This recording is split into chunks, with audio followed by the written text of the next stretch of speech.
Bonjour à tous. Rester autonome en vieillissant, c'est sans doute l'un des plus grands défis qui soit. Mais et si la clé se trouvait dans quelque chose d'aussi simple, d'aussi fondamental que le mouvement? Aujourd'hui, on va plonger dans un guide vraiment pratique qui nous explique comment la mobilité et la posture sont en fait les gardiennes de notre indépendance. Allez, on y va. Et voilà, on commence avec une phrase qui dit tout. C'est vraiment le cœur du sujet. Le mouvement, ce n'est pas juste un hobby, une activité qu'on fait quand on a 5 minutes. Non, c'est la base, le fondement même de notre santé. Pensez-y, si on ne peut plus bouger librement, eh bien c'est tout le reste qui en prend un coup. Parce que, oui, le mouvement, c'est la vie. Ce n'est pas juste une action mécanique, c'est bien plus que ça. C'est une sorte de symphonie super complexe, jouée par nos os, nos articulations, nos muscles et bien sûr notre système nerveux. Et c'est cette synergie, cette harmonie parfaite qui nous permet tout simplement de vivre notre vie à fond. Alors, pour être très clair, qu'est-ce que le mouvement? C'est tout simple. C'est la mécanique dynamique du corps. C'est l'action de bouger, de se déplacer, bref, tout ce qui nous permet d'interagir avec le monde qui nous entoure.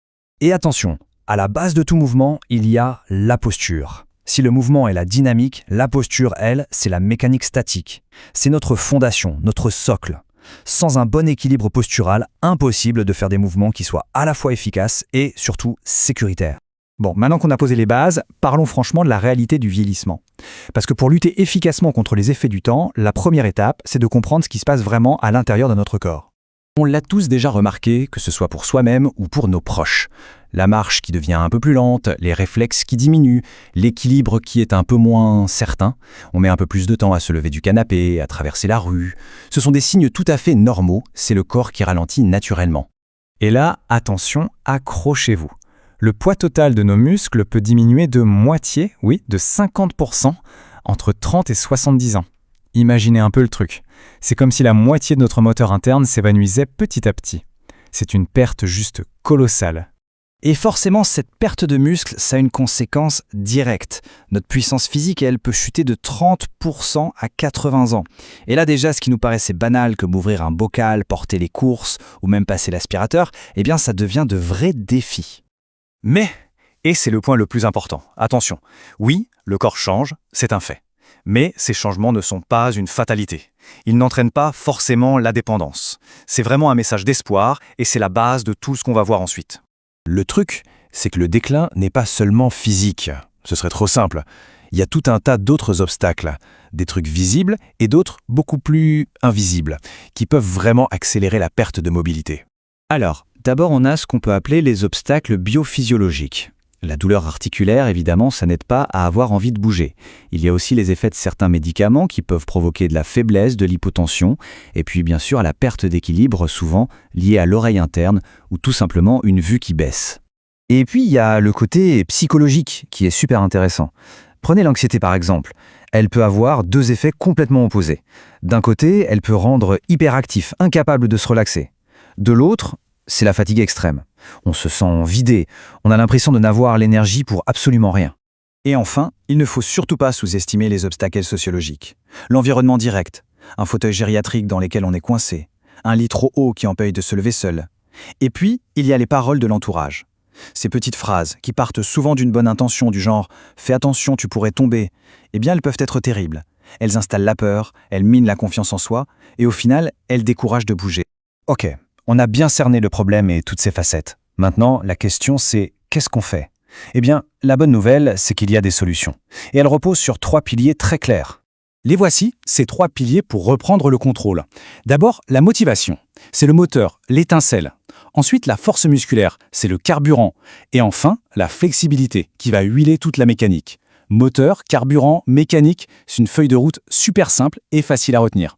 Alors, voyons maintenant comment on met tout ça en pratique au quotidien. Parce que le but, c'est de transformer ces grandes idées en de vraies habitudes, en gestes concrets de tous les jours. Premier pilier, la motivation. C'est peut-être le plus important et aussi le plus fragile. Il faut un entourage qui soutient, qui encourage. Et puis, il faut choisir des activités qui plaisent, qui sont adaptées à son propre style de vie. L'idée, ce n'est pas de faire un marathon, c'est de connaître ses capacités, d'éviter les excès et de trouver le juste milieu.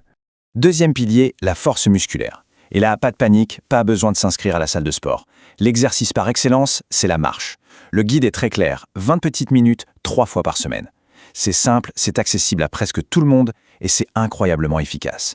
Et il y a une astuce géniale pour savoir si on marche à la bonne vitesse.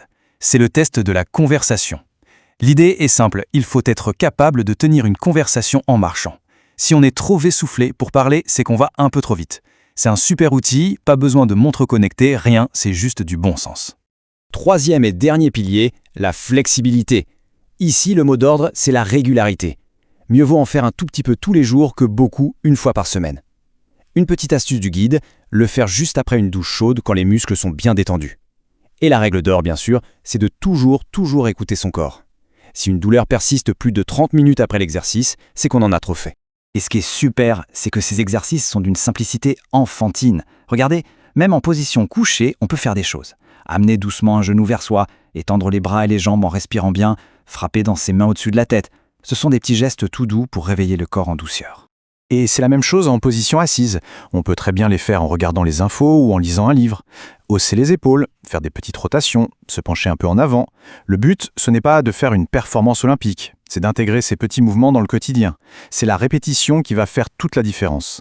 Alors, après tout ce qu'on vient de voir, les changements du corps, les obstacles, mais aussi toutes ces solutions simples et pratiques, on en arrive à la grande question. Finalement, c'est quoi le plus grand obstacle à surmonter ? Eh bien, la conclusion du guide, elle est aussi simple que percutante. Les moyens d'y arriver, on les a. Ils sont simples, ils sont à portée de main. Le vrai problème, la vraie difficulté, elle n'est pas dans nos muscles, elle n'est pas dans nos articulations, elle est en fait dans nos têtes. C'est de décider de commencer et surtout de continuer. C'est ça qui fait toute la différence.